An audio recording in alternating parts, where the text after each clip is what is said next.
کیا آپ نے محسوس کیا ہے کہ دنیا کے مختلف حصوں میں جنگیں ایک ساتھ بھڑک رہی ہیں؟ ایک مہینہ 4 مختلف خطے اور سب جنگیں ایک ہی وقت میں شدت اختیار کرتی ہوئی نظر آ رہی ہیں۔ یہ صرف ایک اتفاق بھی ہو سکتا ہے، لیکن آخر یہ اتنا سب ایک ساتھ ہو کیا رہا ہے؟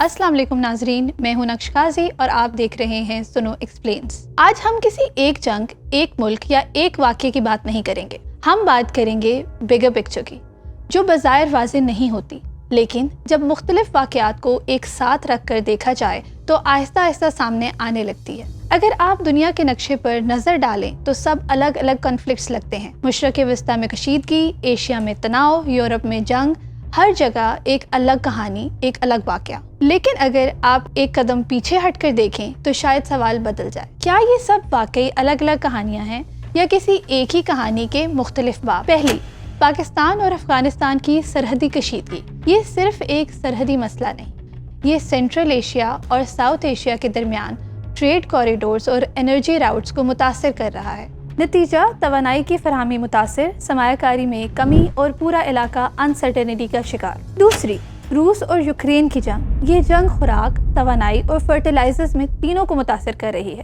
نتیجہ، کھاد مہنگی، فصل مہنگی اور پوری دنیا میں خوراک مہنگی۔ تیسری، مشرق وسطیٰ کی کشیدگی، ایران اور اسرائیل کے درمیان تناؤ اور ریڈ سی میں ہونے والے حملے۔ یہ دونوں مل کر عالمی ٹریڈ اور آئل سپلائی پر دباؤ ڈال رہے ہیں۔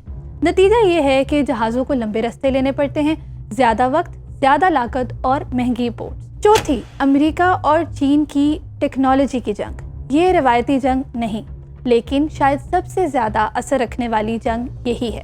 سیمی کنڈکٹرز، ریئر ارتھ منرلز اور AI ڈومیننس، یہ وہ بنیادیں ہیں جن پر آج کی دنیا کھڑی ہے، اور اگر تائیوان متاثر ہوتا ہے تو گاڑیوں سے لے کر اسمارٹ فونز تک ہر چیز کی پیداوار متاثر ہو سکتی ہے، اور پھر نتیجہ ٹیکنالوجی کی پیداوار متاثر اور عالمی معیشت پر دباؤ۔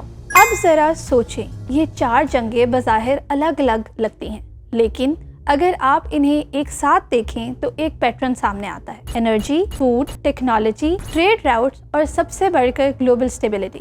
یعنی یہ جنگیں سپلائی چینز پر ایک مشترکہ دباؤ پیدا کر رہی ہیں، اور ان کے اثرات آخرکار ایک ہی جگہ پہنچتے ہیں: عام انسان کی زندگی پر۔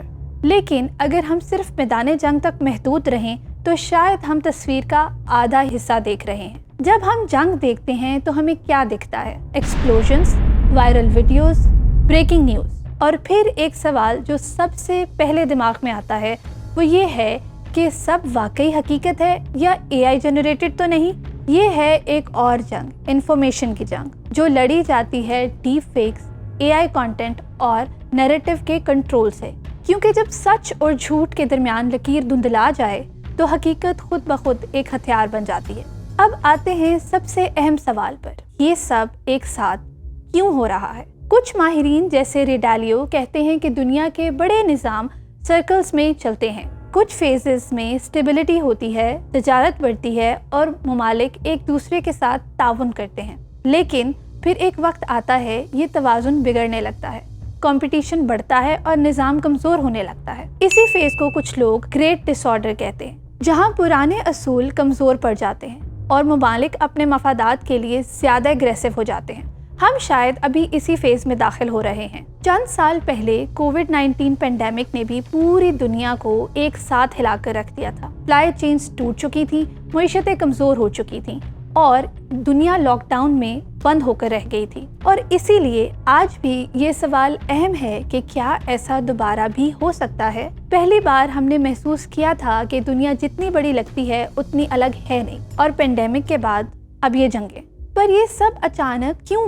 دنیا اچانک نہیں بدلتی، وہ آہستہ آہستہ اپنی شکل بدلتی ہے، پر ہمیں اس وقت احساس ہوتا ہے جب اس کا اثر ہماری زندگی تک آ پہنچتا ہے۔ تو آپ کے خیال میں کیا یہ محض اتفاق ہے یا دنیا واقعی کسی نئے دور میں داخل ہو رہی ہے؟ کیا ہم ایک نیو ورلڈ آرڈر کی طرف بڑھ رہے ہیں، یا دنیا ملٹی پولر سسٹم کی طرف جا رہی ہے، یا پھر کوئی سپر پاور ابھرنے والی ہے؟ اور اگر ابھری تو کیا دنیا اس کے لیے تیار ہے؟